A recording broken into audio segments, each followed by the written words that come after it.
It is a crisp 93 degrees here. I think it feels great. Is it that low? Yeah. Already like twice today the breaker in our apartment blew. Yeah. It was worse like a couple of weeks ago. It happened a couple of times. It was happening like 3 times a day a few weeks ago. Mean, just because when you have the air conditioner on, even on a low setting or whatever, if it's trying to like fill up the whole fucking space or whatever, I don't know. Yep. I guess everybody in the building is doing it. Yes. It's an old building also. Yeah, I mean, I don't believe that... I personally don't believe that any of the circuits are like isolated. I don't think they're safe. Yeah. You want to share your bill with everybody. Right, yeah. For the record, the real feel is 98. That's what it really feels like. Yeah, earlier here in New York, it was 34 centigrade. What's that in fucking freedom? 93. You use the metric system for your temperature checks? That's where I live. Wow. I use centigrade. Wow. Yes. Curious. You're skeptical about that. Curious. I can tell. No, that's not doing it for you. No. Couldn't be me. I don't know. It just it seems to make more sense, or nobody cares. I'm just a fucking nerd.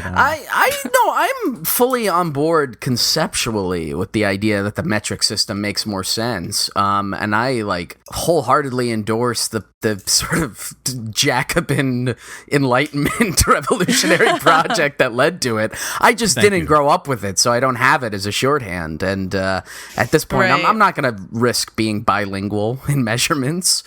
You know, that's how you fucking fuck up. What was the space thing they fucked up? The Hubble telescope. No, wasn't that it? Where it was like the fucking thing was it was blurry when they put it up because they didn't convert fucking inches and centimeters or something like that. No, it was I mean, that may have also been the case, but I just looked it up. It was like a Mars mission in the late 90s where the thing burned up in the atmosphere because they forgot to like convert from English to metric or the other way around in one of their final calculations. So it just like however much money that thing cost just exploded in the atmosphere of Mars. Oh man. God, imagine being the guy who made that mistake. Yeah. Yeah. Oh, what a nightmare. Probably some fucking British person. Another great thing that the Brits gave to the world, which is the imperial measurement system. Yeah. Just baselessly accusing the British. Enough of these there's no problem with that. I'm okay with it. Plenty of fodder that we can ding them on for at least another millennia. Fair enough. It's a yard, yeah. It's a yard. It's no longer. It's going to be a foot, yeah. Yeah, I'm not gonna lie. This is It's hot. I don't know. The headline. It's hot. Yeah, that's the headline. But see, that's not isolated in like I feel it right now and in the pit of my stomach of just like terrifying climate dread of just not feeling great this week. Not at all feeling great, and I don't know. I mean, trigger warning for anybody that's like fucking not handling it well because I'm not handling it much differently. It's just like feeling very bad, very, very bad about it. And it's hard not to like draw through lines with nearly like every minutia of like the state acting on nearly anything. And least of all, I mean, look, for those of you that weren't familiar, and I hope to God that you are, the IPCC report came out on Monday, I guess it was. The IPCC is the Intergovernmental Panel on Climate Change from the United Nations, and basically it's very bad. It's very bad. And, I don't want to summarize it with too much hyperbole because if you're like suffering with like climate anxiety and stuff like that and you just like don't and you don't know how to kind of square it in your mind, I don't think it's helpful to say like it's very bad, we're all going to die, blah, blah, blah, blah, blah. Right. Because that it's more important to put like finite things about it. And if I'm even being really more honest to you guys and our audience here, like I haven't even been able to like delve into it and read it because I was just so fucking, it was just like too amorphous and terrifying to even look into. But if I may, reading from a BBC article here, I'll put some just the highlights from it, which is 5 bullet points from the report. The first one being global surface temperature was 1.09 degrees centigrade higher in the decade between 2011 and 2020 than it was between 1850 and 1900. So in the last, 100 and some odd years, it has raised 1 degree centigrade. And of course, we see how bad that is. It says the past 5 years have been the hottest on record since 1850. The recent rate of sea level rise has nearly tripled compared with 1901 to 1971. Human influence is very likely, as 90%, the main driver of the global retreat of glaciers since the 1990s and decrease in Arctic sea ice. And it is virtually certain that hot extremes, including heat waves, have become more frequent and more intense since the 1950s, while cold events have become less frequent and less severe. But, the questions are, what happens as a result, down the road, decades down the road, as a result of these things. And it reads here, the new report also makes clear that the warming we've experienced to date has made changes to many of our planetary support systems that are irreversible on timescales of centuries to millennia. So beyond our lifespan. The oceans will continue to warm and become more acidic. Mountain and polar glaciers will continue melting for decades or centuries. This is a quote here. The consequences will continue to get worse for every bit of warming, says this Professor Hawkins. And for many of these consequences, there's no going back.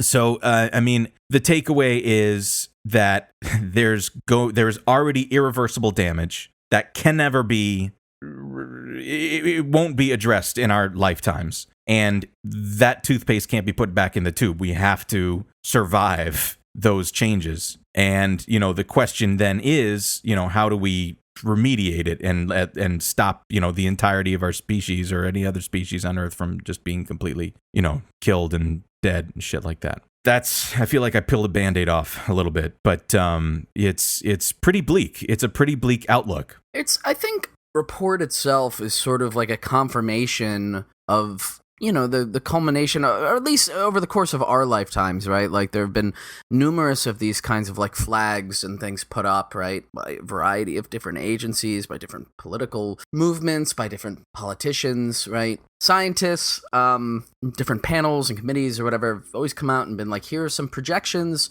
some rough projections. It's always difficult to give an accurate, like one-to-one, we know for sure. It's not like prophesizing like specific events, but hey, we know if all of this continues to accumulate and doesn't change, or more likely, continues to get worse, these are the things that are going to happen.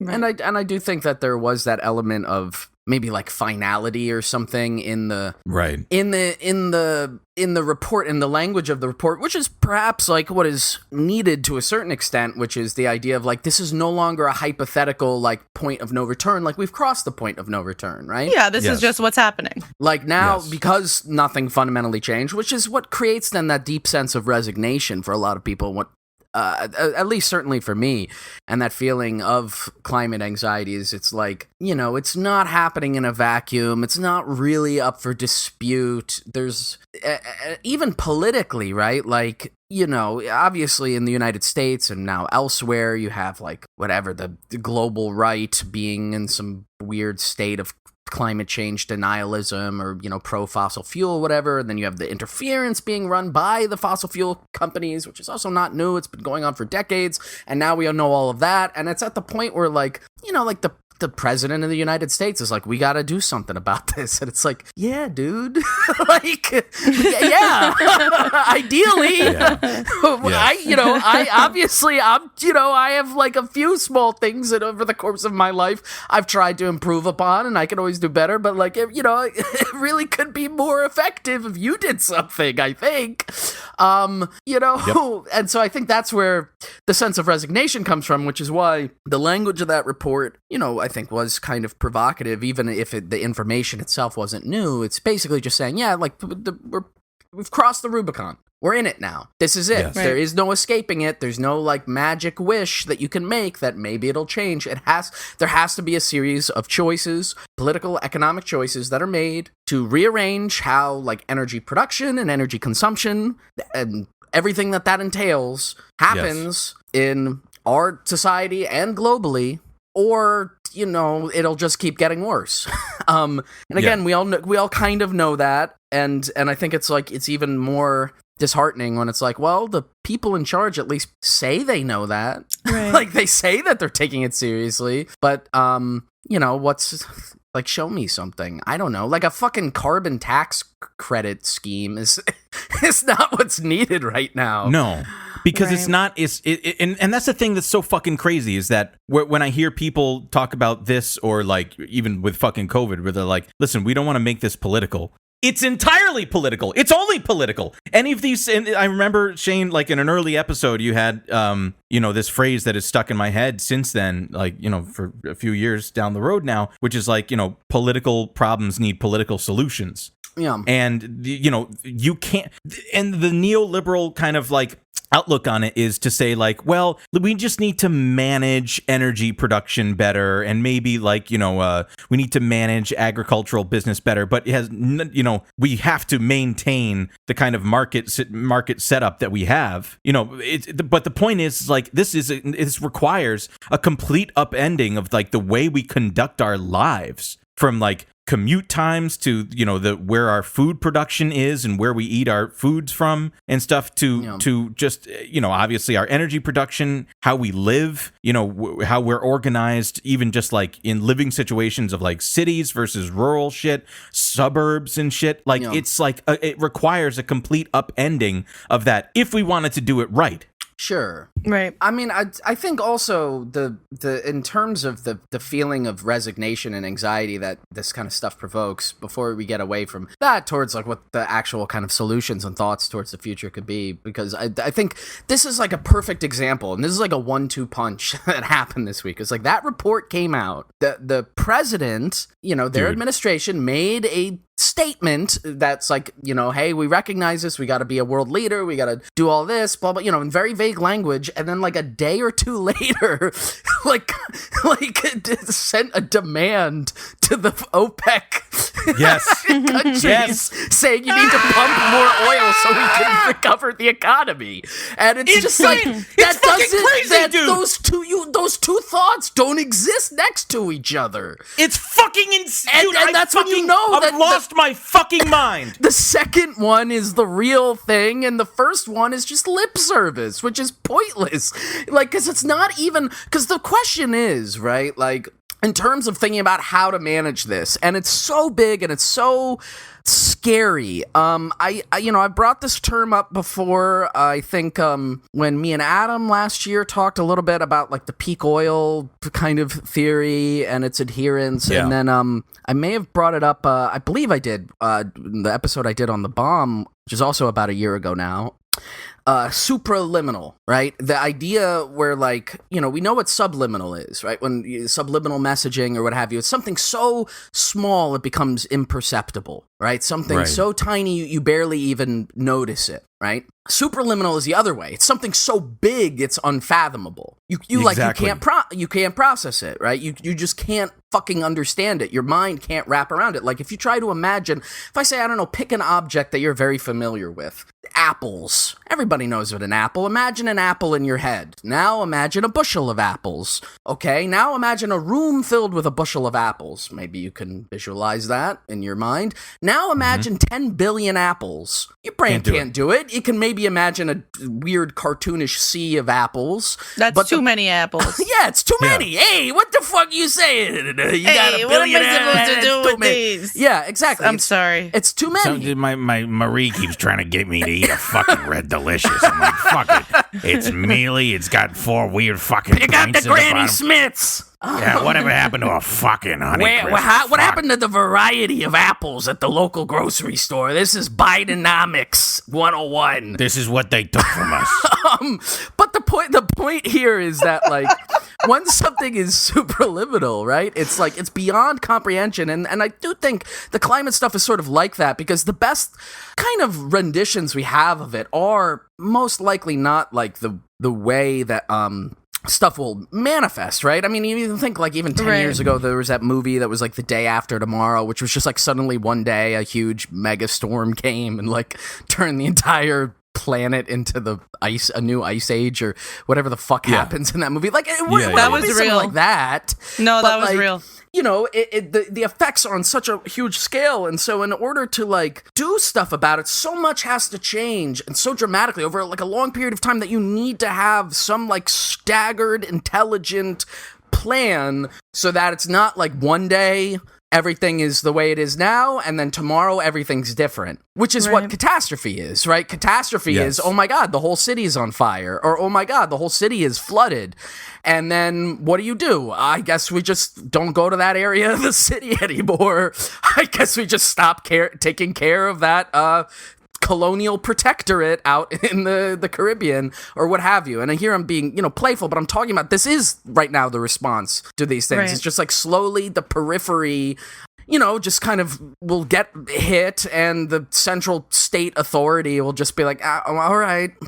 Okay, whoopsie. Right. What else can we do? Which is literally happening now with the the fires. Yes. It was 104 degrees in fucking Portland, Oregon yesterday, or 2 days ago, or whatever. Like, that's fucking insane. Yeah. And there was an article that came out that said, like, oh yeah, by the way, like, many more than the hundreds we thought died from the heat wave, the previous one that happened a few weeks ago in the Pacific Northwest. It turns out it was like thousands of people died, like, just directly from the heat wave. I mean, earlier this summer when there was that heat wave in Portland, there was a few of these images kind of circulated online, I remember, but one of them was like a streetcar cable had just melted, and they were like, that's why we can't do streetcar service. And then there were like pictures of the roads and shit.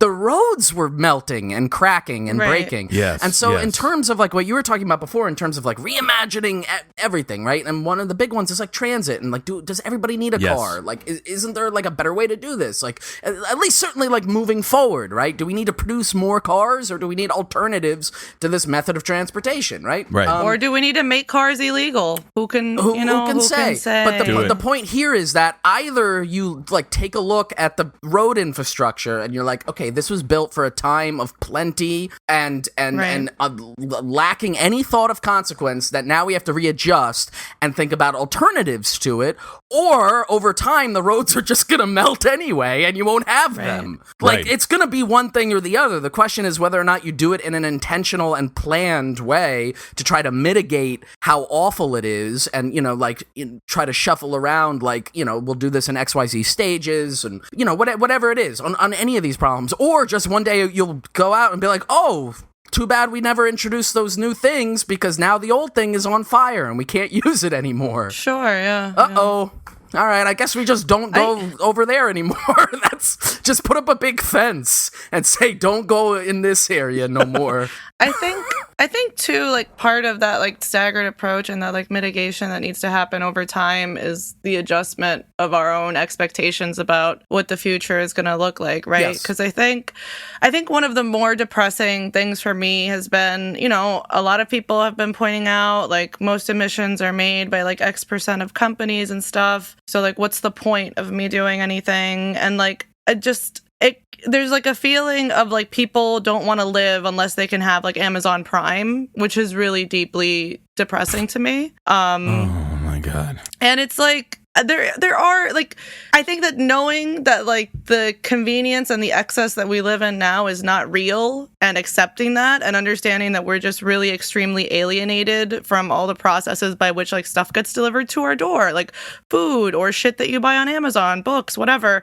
Like, I think just understanding that is a good first step, and maybe, cutting back on those things, not because that's going to stop climate change, but because that stuff is just not going to exist in the future one way or another, regardless of what you do or what the government does or whatever. Like, in 100 years, that's not going to be real anymore. It's going to be like something way in the past. I mean, not even in terms of like having stuff delivered to your house, but think about like grocery stores. And I mean, and we saw this with how precarious the supply chain was at the beginning of the coronavirus pandemic and the lockdowns and stuff. And I'm not even talking about like the real big picture stuff that was immediately a problem in a public health crisis, which was like, oh, we don't have any medical supplies in the back room. I'm talking more about like you went to the grocery store and suddenly all the shit wasn't there. Right? Like, that's also a product of just, not even just in like a nebulous cultural sense, like, oh, we consume too much and that's not good for us. It's like, that's the product of like a system of exploitation that creates that false appearance of like abundance. It's not real. The abundance is not real. And like, and that's the kind of stuff where, and again, I think in that one episode, which you should go back and listen to on on like peak Like oil and subscribe. because I think again that had happened. Me and Adam recorded that right around the beginning of like the lockdown stuff, and we were talking about like supply chain things, and then and you know the question of like why do you need like fruit from every season year round? Yes, in your and house, they suck, like and it tastes like shit. Shipped from around the world on like huge tankers, where not only you're talking about like the waste of the food itself, you know, and again, 10 billion apples on a tanker, just, you know, the bottom, whatever, third of that just ends up rotten by the time it gets here.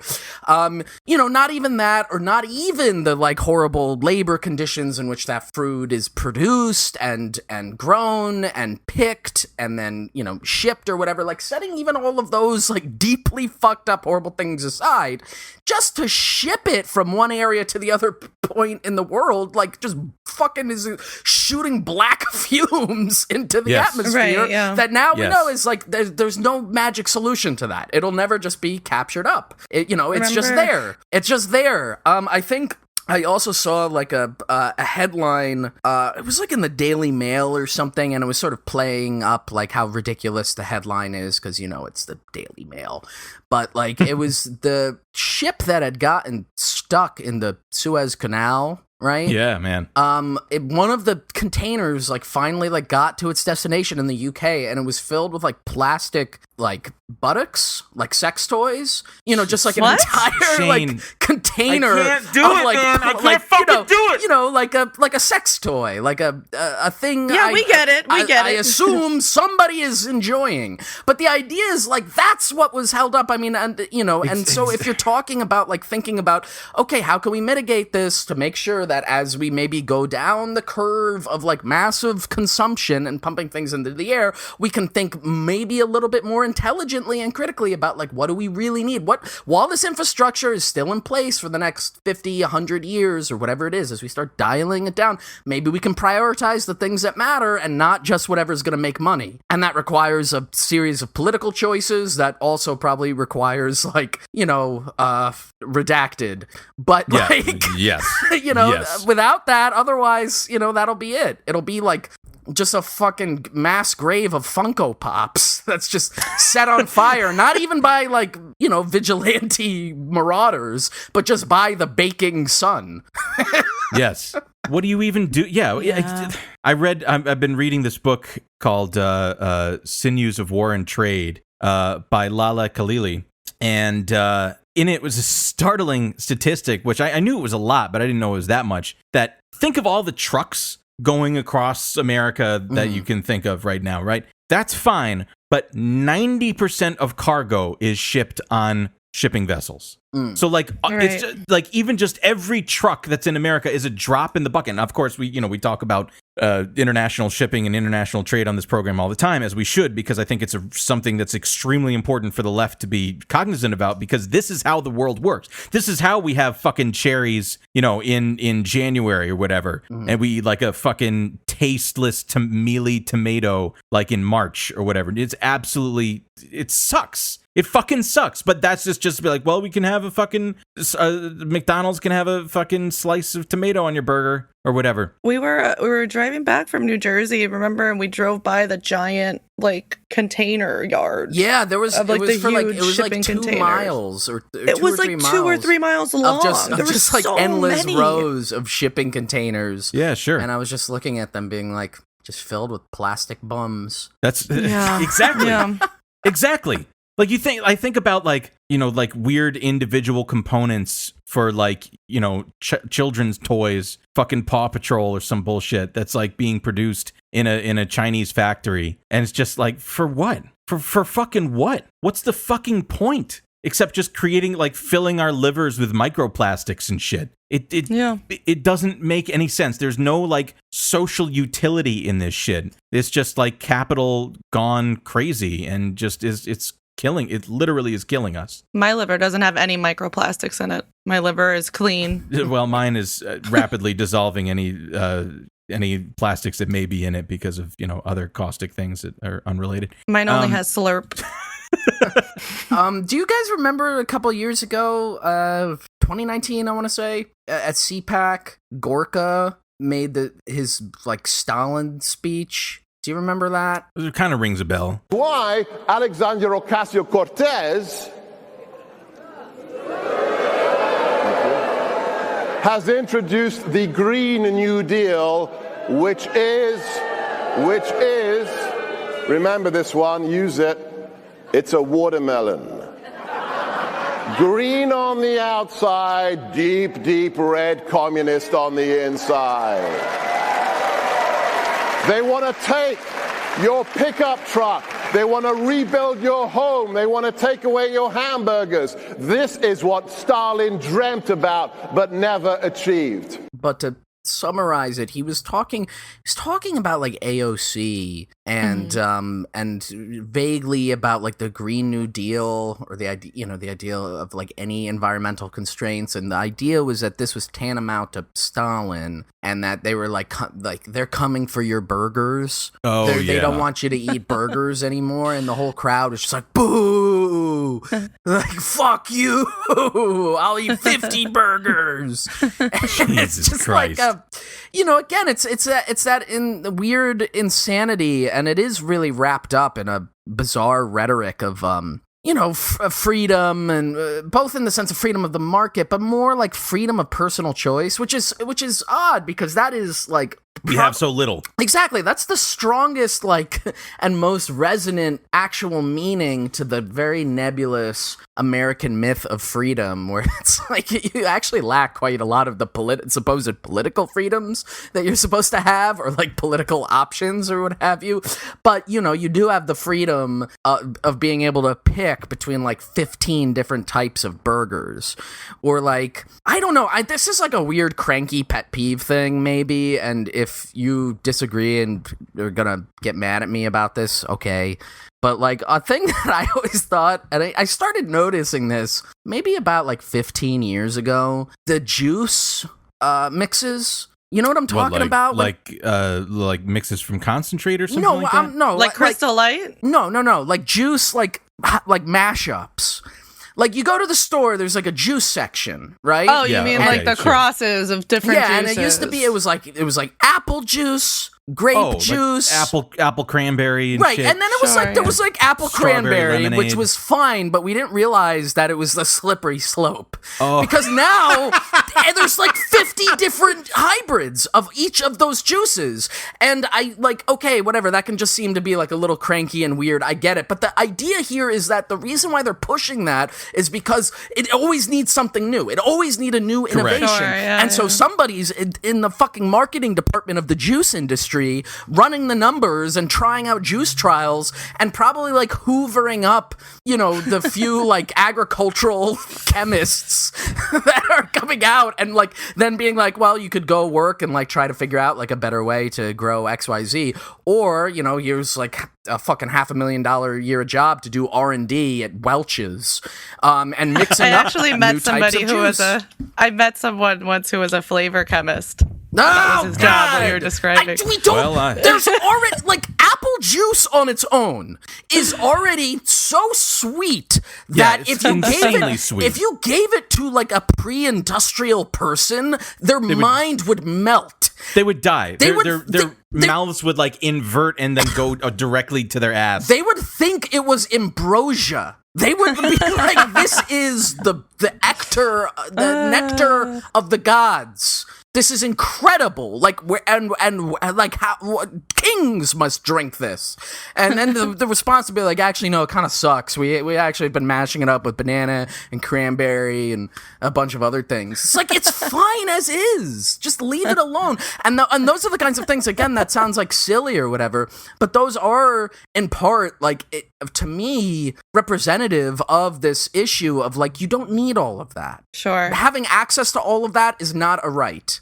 It's not, and it's not something that anybody really needs. And if that gets restricted or like managed in some way, in order to, and like food or like consumer choices in general, just get like narrowed down a little bit in order to try to mitigate some of this. I mean, the first thing that happens is obviously the reactionary element picks up on it. It's like, oh, they're coming to take your burgers. It's like, how many burgers do you eat? How many do you need? But even beyond like the individual consumer like decision and, you know, the things that like directly impact our lives and the ways that we interact with like social commerce and shit, like going to a fucking grocery store and understanding what our choices are, is like the thing, like the larger macroeconomic factors in our supply chain that are causing climate change are primarily from agribusiness and fossil fuels. Right. And again, like, you know, Sure. as we fucking beat into everybody's goddamn fucking heads on this program, is that like, it's not that they're in the business that they're in, whether that be, you know, fossil fuels or, you know, energy production or, you know, food stuff, supply chain shit.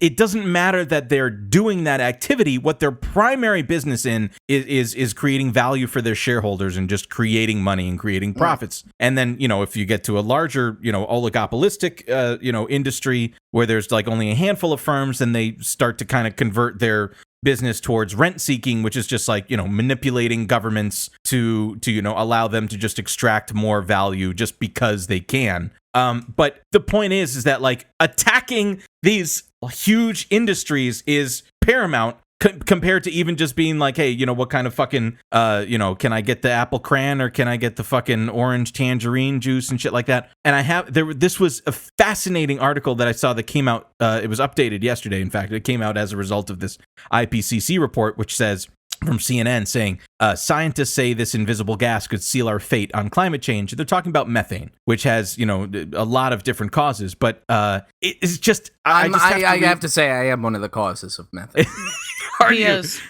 I'm very sorry to everybody. It says, well, you know, just I can hand you like a cork or something like that. Maybe we can just do a little temporary fix. It says here, slashing carbon dioxide emissions is critical to end the climate crisis. But for the first time, the UN Climate Change Report emphasized the need to control a more insidious culprit, methane, an invisible odorless gas with more than 80 times the warming power in the near term than carbon dioxide. And so it goes on to say that this is extremely important. The concentration of methane in the atmosphere is now higher than any other time in the last 800,000 years. But this was fascinating. It says here, what the fuck was that? What happened? I don't know. Something was on me. I got the spookies, man. I got the heebie-jeebies. Jesus Christ. All right. We're good. Keep all that in. Keep it in. Everybody needs to know I got the heebie-jeebies. Methane, the main component of natural gas we use to fuel our stoves and heat our homes, can be produced in nature by belching volcanoes and decomposing plant matter. Yeah, we know this. But it is also pumped into the atmosphere in much larger amounts by landfills, livestock, and the oil and gas industry. And we talked about this a while ago, that it was something like a third of all, maybe we talked about it on like a Dwight Spice or something, but it's like a third of dead wells, like, you know, oil and gas extraction in the United States, that, you know, they've extracted what they could from it, or maybe there's, you know, different sorts of, you know, fossil fuels or petroleum products or gas products that can be extracted from these wells, but it's not profitable to do so because the price is too low or something like that. They just leave them. Yeah, of course. And they leak, and they leak these gases. And that's what's like so fucking insane to me. And it says here, methane can leak from oil and natural gas wells, natural gas pipelines, and processing equipment itself. According to data from the U.S. Energy Information Administration, the U.S. has thousands of active wells for natural gas, millions. Again, like, that's that superliminal shit where you like can't even get your head around this. Millions of abandoned oil and gas wells. There's millions? Millions of abandoned oil and gas wells, about 2 million miles of natural gas pipelines, and several refineries that process the gas. In fact, it says 1 in 3 Americans live in a county with oil and gas operations. So it's just fucking insane. But I guess what they have here is they say here, until recently, tracking the location and magnitude of methane leaks was difficult. Now, infrared cameras and advanced satellites can estimate methane emissions around the globe, giving scientists and regulators insight into what's being released from these facilities. So the point is, though, is that where is, for those millions, and again, I thought it was a fucking typo, for the millions that are abandoned, what that means, the question is like, who is socially responsible for those things? Because the companies that own them it's like with the coal stuff that we talked on in, the very beginning of our program. It's like, a complicated legal arrangement of LLCs that abdicates any one of the people that actually profit off this shit from having any social responsibility to, responsibly cap them or, make sure that they're maintained properly, even in their non-working or non-useful state. They just fucking bounce and take their capital and purchase a new plot of land where they can find mineral rights and just drill more. But the point is that they're dead and no one is taking care of them. And as a result, this just silently leaking this fucking deadly gas that's going to fucking kill us in an accelerated way. Meanwhile, like fucking Jim Justice is just like, oh, I'm just going to buy another pair of Dockers. It's just fucking insane to me that these people have all of the money that they made from this shit, but none of the fucking social consequences. And I would like to be the person that, offers some of those consequences, allegedly. In Mad Max Beyond Thunderdome, that's how they run Bartertown. There it is. Because the underworld of Bartertown is run by Master Blaster, who has like all the pigs shitting and produces methane, and so that's how they have electricity in the wasteland. That's real. Yeah. So I'm just saying that's another option. Yeah. Do Thunderdome. I I like Thunderdome. A lot of people don't like it, but I like Thunderdome. People don't like it. I liked it. I think from what I understand, one of the main criticisms is like the second half of the movie becomes very much about the kids, and so it feels like it's more of like a family-friendly thing. But it's not a family-friendly thing necessarily. I would not. If anything, it's like more horrifying when the kids are there and they're like explaining how they've come to understand like how the apocalypse occurred and the fact that they were like abandoned by their parents in this ravine and they've had to build their society on their own, and they've basically like reinvented the Christian mythos and assume that Mad Max is Captain Walker. Dwight, this is a film we're talking about. What the fuck? You should watch this. I remember. I thought it was great. I remember we talked about this when we watched it because it really is more horrifying that they are children. Like, it doesn't make it like children friendly. This, just because they're children, the situation they're in is horrific. Like, it's a nightmare. I think a lot of people watched The Road Warrior. Like, barely anybody watched the original Mad Max. And then when The Road Warrior came out and it was a big hit, everybody's like, oh, this is so gritty. It's like really intense and violent. And so then when they made a sequel to that, which was actually the third in a series, people were like, oh, that's the one with kids in it. That's lame. And I don't know. I like Tina Turner in it. I think the third act, like the third act where it's like they're on the train is kind of like a lame redo of The Road Warrior. But sure. But then again, in Fury Road is also a redo. It's like what if the end of The Road Warrior was the whole movie? It's phfucking phenomenal. Right. It rocks. And in between, he made Happy Feet. So and Babe. What the fuck? I'm gonna go on Watch Mojo right now and get to the bottom of this. Do not watch any of this in short clips. I don't. What am I gonna do? You haven't seen Fury Road? Fury Road is fucking phenomenal. I have seen. It's good. I shit you not. I promise. I have seen many clips of it on YouTube. Oh, don't say that to Shane. It's true. Shane, I know when he's defeated, where he just says nothing and he just looked off to the side, a corner of the room. Poor Shane. Imagine. I want you to picture your favorite bluegrass track. Yeah. Okay. What is it? What is it? Old Home Place. Okay. By the Louvin Brothers. Imagine I listen to 10 seconds in the middle of it. It's 2 minutes long. And I was like, oh, I got it. No. Yeah. See what that just did to you? And I'm like, oh, I get it. And then I'm like, I understand it. I understand it now. I submit to you that a 90-minute, tract of time in my life is so superliminal that I can't even possibly imagine sitting down. It's just unfathomable to me. I can't even sit down and think about having a 90-minute film. Unless it's Ghostbusters or Trading Places or Coming to America, in which case I'll just watch those at any single time. If you put a screen in front of me with any one of those films on it, I will watch it in its entirety. You mean the Lady Ghostbusters, right? I never saw that one, but I'll go on Watch Mojo later. I'll knock it out in like 10 minutes. Fair enough. Thank you for being an ally. Oh, Jesus fucking Christ. I just have to also bring this up too, which is fucking just crazy to me again, because this is I think Guy Ferreira, our friend of the show, posted this, and this was again, in regards to what are the drivers of climate change and like what are the kind of like large, capitalist imperialist factors that are driving it. There's an article here from the Conversation which says U.S. military is a bigger polluter than as many as 140 countries. Shrinking this war machine is a must. And it's just, I don't want to get into it. In fact, let me just say this real quick. It says, in 2017, the U.S. military bought about 270,000 barrels of oil per day and emitted more than 25,000 kilotons of carbon dioxide by burning those fuels. Again, you can't even like fathom that shit, right? You just like, you can't even like, you don't even know what that means because you know it's bad, but you don't even know what it means. And, again, unless we shrink this insane imperial project, it's our fucking undoing, man. I don't know. Which reminds me, fucking, by the way, did you guys see or did you hear about the amendment from the senator from Alabama, the Tuberville amendment in the infrastructure bill? No. Oh, boy. Long story short, it is an amendment that that was put into the infrastructure bill by Senator Tuberville of Alabama. Oh, the non-binding amendment that Cory Booker said was a gift? Yes. Yeah. To punish localities that defund the police.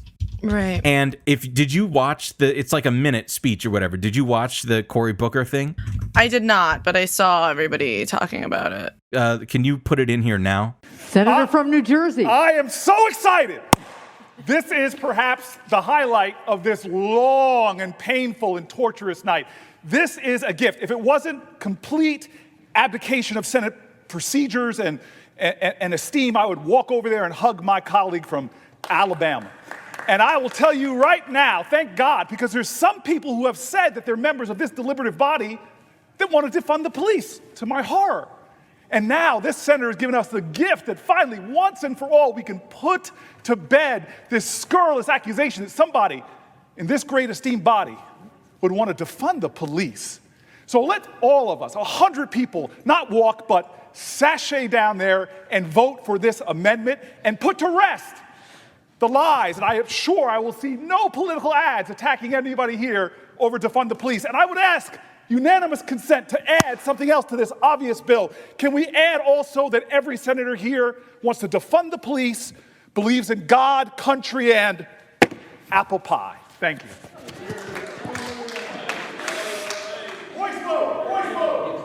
Questions on the amendment. The question is on the amendment. One of the most unhinged, fucking insane things I have ever seen Cory Booker do, or which is saying a lot, because the guy is a fucking clown. But, like, the question is, why even do that? Like, he's like I showed it to somebody, and they were just like, is he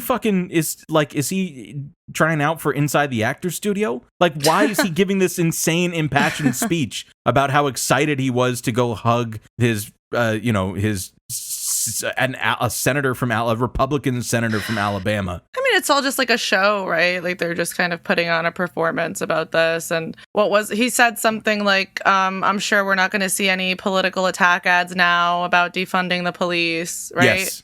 Yes. Yeah. And it's, and it's non-binding. So it's not even something that's going to have like a real effect. It's all just like for show. It's really bizarre. I don't even know. And it passed 99-0. Right. But I mean, it does.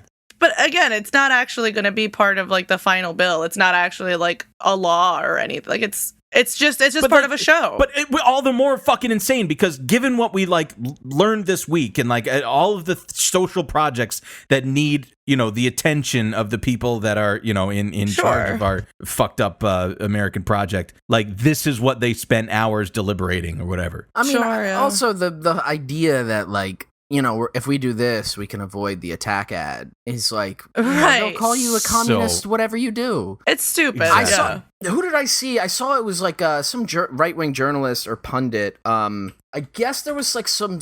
I'm gonna summarize here because this is not like really like a immediate like pressing concern for me, but there was like some student group in some college that was trying to get around having to wear masks or having to take vaccines or something like that. Like a right-wing group that was saying this was like impinging on our liberties or whatever. And the school had shut it down, and it went through the courts, and eventually it came across Amy Coney Barrett somehow in the Supreme Court, or I guess they all looked at it, and Amy Coney Barrett was like the one who said like, no, we're not gonna like take this or whatever, rejected the premise of it. And immediately I saw some right-wing pundit like, quote tweet the news thing saying like, Amy Coney Barrett. Oh my God! So the point here being, like, literally anything you do, they're gonna call you a communist. Correct. So what is the whole idea that, like, well, we can get one up on them and show them that actually, we don't believe in the loony left ideas or whatever it is, and it doesn't fucking matter. They think they call Biden a communist. It's like it's a pointless maneuver to even engage in the idea of like this'll set the record straight.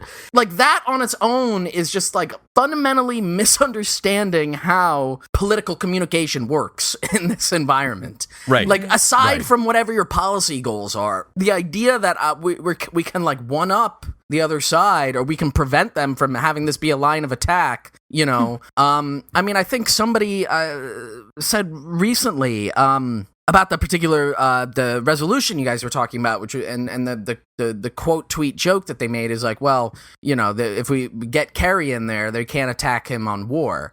Right, yeah. So what did they they literally went directly after that. Yeah, coals. so the idea that, again, that any of this is going to be somehow like a fucking counter, and it's like, no, you say, I'm going to defund the police, well, look at this. Like, nobody gives a shit. Right. Half of the base believes that they're all like demonic Satanists or whatever. I just want to say before we get off of this that Tommy Tuberville sounds like a made-up name, and it's really funny. I know. So all. Yeah, they're bad at politics.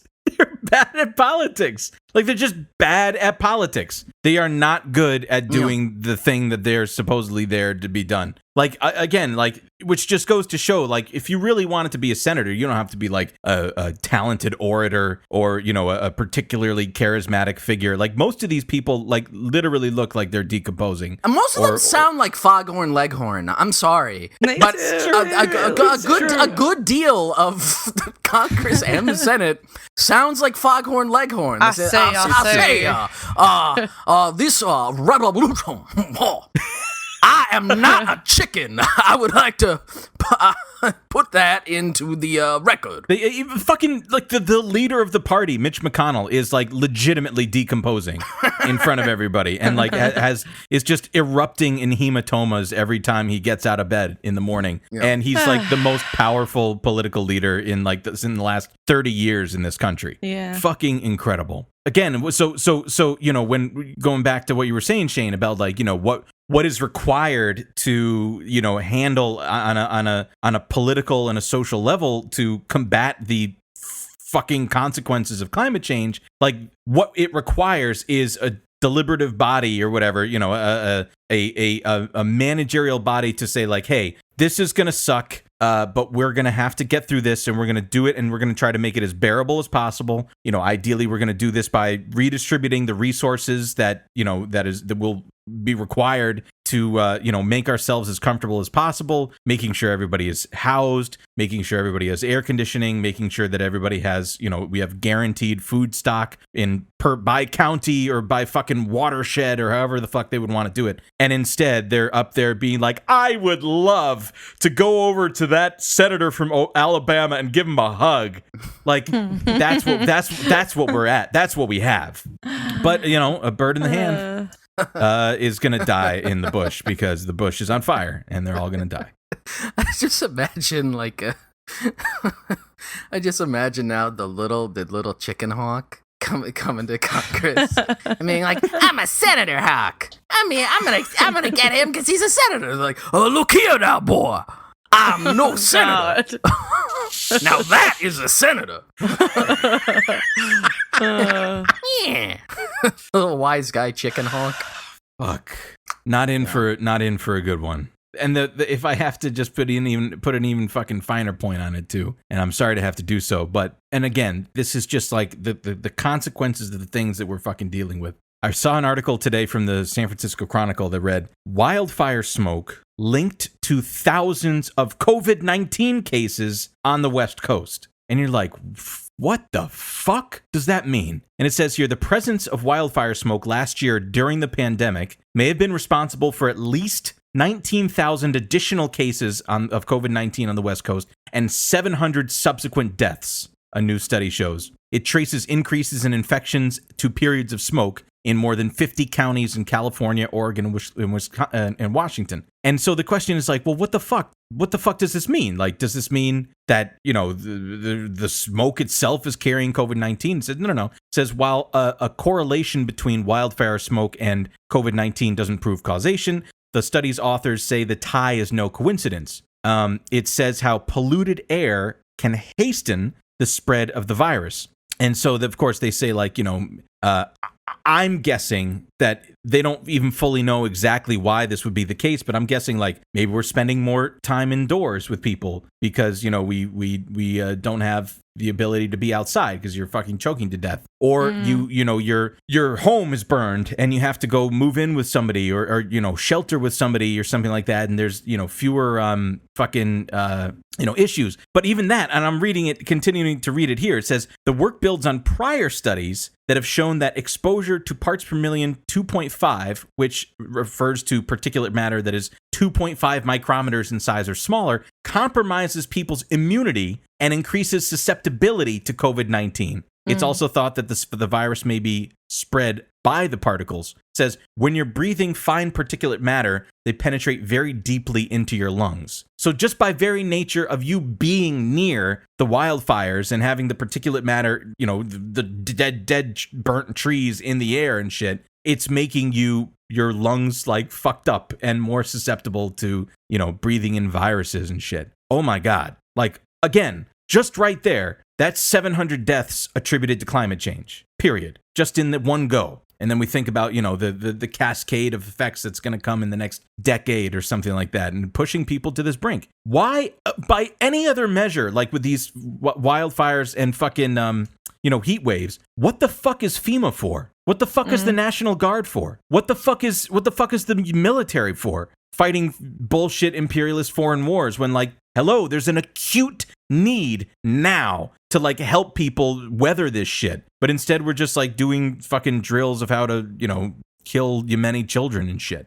I mean, I think here. Like, you know, linking it and talking about, you know, COVID as well, right? The thing with the coronavirus pandemic, right, from the get-go is that it's not just the virus itself, right? It's like the virus on top of everything else. Like the virus, like revealing the problems with the you know, the supply chain or whatever, right? Or revealing like the already stretched infrastructure, or, you know, the collapsing healthcare system or whatever. And so I think similarly thinking about like climate change, right? Like that's one. This is sort of like a model to think about it, because I think when you know, typically, and even myself, again, in terms of the imaginary, right? Like what is the like. What do you like picture when you picture climate change, right? And it is obviously like the extreme weather events. It's those kinds of things, but it's what those extreme weather events will like do in a fucking like cumulative cascading way to everything else that already is difficult or problematic or not working right or underfunded, or not structured well. Like that it's part of like a bigger tapestry. Where before it'll immediately just be like, you know, again, these extreme weather events, which are very easy to like be kind of scared about, but then you look at them and you'd be like, well, that's not happening in my town or my city or whatever, or maybe even my country. Like that's somewhere else over the, you know, like fucking last year, like Australia was on fire. Yes. Right? Yes. And it was like, or the it was Amazon the year before that. Right. It was a harrowing thing, but it was an easy thing from the United States to sort of be like, wow, that's like really like shitty and awful. But hey, that's not happening here, right? Like maybe that's that's somewhere else. And, you know, obviously, like, those are going to be, like, the most immediate and, like, and headline-grabbing things, but it's not just about that. It's about how it puts stressors on every other element of a fundamentally broken system that's top to bottom. I mean, again, even like I was talking about with the streets, right, like, cracking and melting, like, I don't know, I guess it might depend where you live or where you grew up or whatever. But, New York and in Philadelphia growing up, even before it was sort of attributed to or it, could be construed as the problem of climate change, just living in a dense old city, half the fucking sidewalks are cracked. The streets aren't paved well. There's potholes all over the place.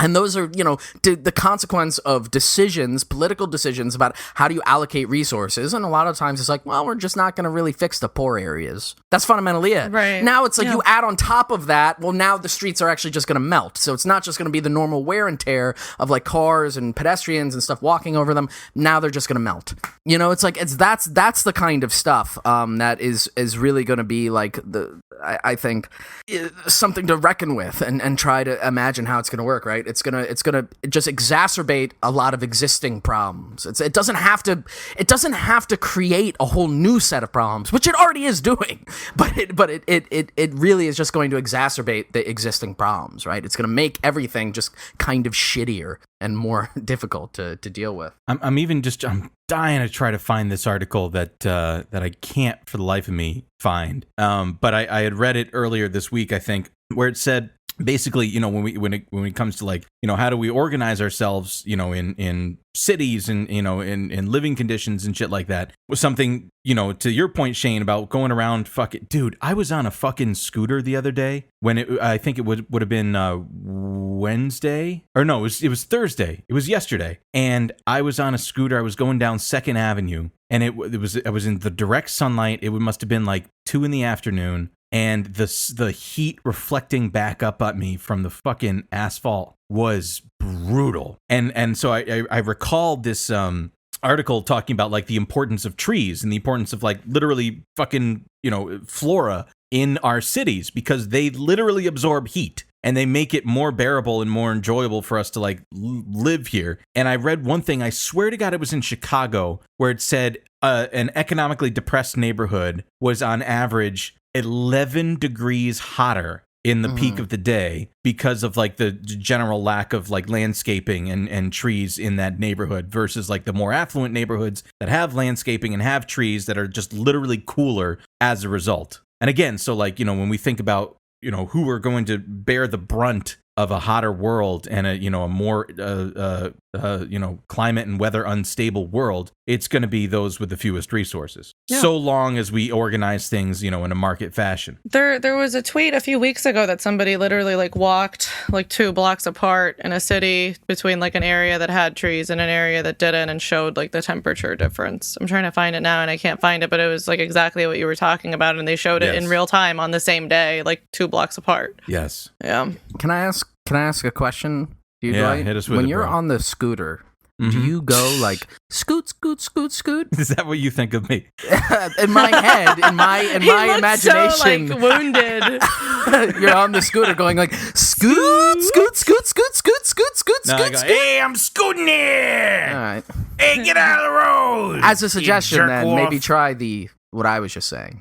Next time you're on the scooter, just can't go say scoot, scoot, scoot, scoot, scoot. I'll tell you what, man. They recently opened up the Revels, the fucking Revel scooters. They're like electric mopeds. They've got a license plate. It's a Class B vehicle, so I found out, which means it can't go more than 30 miles an hour. However, they have opened it up for you to be able to take them over the Manhattan Bridge, so you can now travel from, between Brooklyn and Manhattan. And brother, let me tell you, 30 miles an hour is not even close to enough to keep up with traffic on the Manhattan Bridge, because people, let's just say, get a little testy and ornery. And that you are sounds taking unsafe. It is. It fucking is, dude. And I was like, well, what the fuck? Because I even looked into this and tried to find out from the company, hey, surely they can allow for a temporary increase of speed, electronically for the scooter if you're going over the bridge, and then they can return you back to its 30-mile-an-hour speed limit, because the bridge speed limit is 35, and they were just no, it's a Class B vehicle, so it can't go anything over 30 miles an hour. And I was just well, that's fucked up, because that's an example of the politics behind the policy, whatever the fuck a Class B vehicle is supposed to be. At the end of the day, policy or not, it's fucking dangerous to do. I had to do it because I was late, but I like it wasn't fun. Now to tie some threads together in my head, I'm imagining a Fury Road style like chase in the wasteland, but everybody's on like 30 miles an hour scooters, but the music is still playing. The music is blaring. There's like mutated rodents going faster than you on the side of the road. You've got like a guy tied to the front of your scooter. You're like, witness me, blood bag.